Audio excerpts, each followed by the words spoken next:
যেদিন বাচ্চা হবে ওই দিন সহকারে গণনা করে সপ্তম দিনের দিনে আকিকা দিতে হবে। ছেলে হলে 2টা ছাগল বা 2টা ভেড়া বা 2টা দুম্বা, মেয়ে হলে 1টা ছাগল 1টা ভেড়া বা 1টা দুম্বা। সমাজে প্রচলিত আছে গরু দিয়ে আকিকা দেওয়া, এটা আল্লাহর নবীর সুন্নত না। সমাজে প্রচলিত আছে ঈদের দিন গরু কুরবানির সাথে 7 ভাগের মধ্যে 1টা ভাগ দিয়ে দেওয়া, এটা হলো আপনার তৈরি করা ইসলাম। এই ইসলাম আল্লাহর নবী রেখে যায়নি। কুরবানি আলাদা ইবাদত, আকিকা আলাদা ইবাদত। খুব ভালো করে মনে রাখবেন, কুরবানির 1টা ভাগের মধ্যে আকিকার নাম ঢুকিয়ে দিবেন। এই প্রথা আপনাকে কে শিক্ষা দিল? এই প্রথা আল্লাহর নবীর শিক্ষা দেওয়া প্রথা না। কুরবানি টোটালি আলাদা ইবাদত, আকিকা টোটাল আলাদা ইবাদত।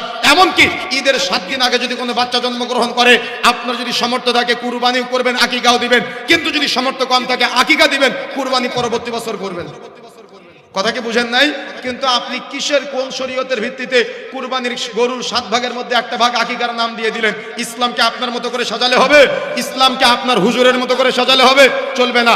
ইসলাম চলবে আল্লাহর নবীর কথায়। সুতরাং ছেলে হলে 2টা ছাগল বা 2টা ভেড়া বা 2টা দুম্বা, মেয়ে হলে 1টা ছাগল 1টা ভেড়া বা 1টা দুম্বা। আপনার মনে চাচ্ছে গোটা এই কামারখন্দর এই সিরাজগঞ্জের রায়গঞ্জ এই এলাকার মানুষকে আপনি খাওয়াবেন। এই এলাকার সব মানুষকে যদি আপনি খাওয়াতে চান খাওয়াতে পারেন। আগে সুন্নত পালন করবেন। ছাগল ভেড়া বা দুম্বার যে সিস্টেম আছে, ছেলে হলে 2টা বা মেয়ে হলে 1টা, এই সুন্নতটা পালন করার পরে আপনি চাইলে 5টা গরু জবাই করে মানুষকে খাওয়ান, আনন্দ করে, আমার কোনো আপত্তি নাই। কিন্তু আগে আপনাকে সুন্নাত পালন করতে হবে। কথা কি বুঝতে পেরেছেন? আগে আপনাকে সুন্নাত পালন করতে হবে।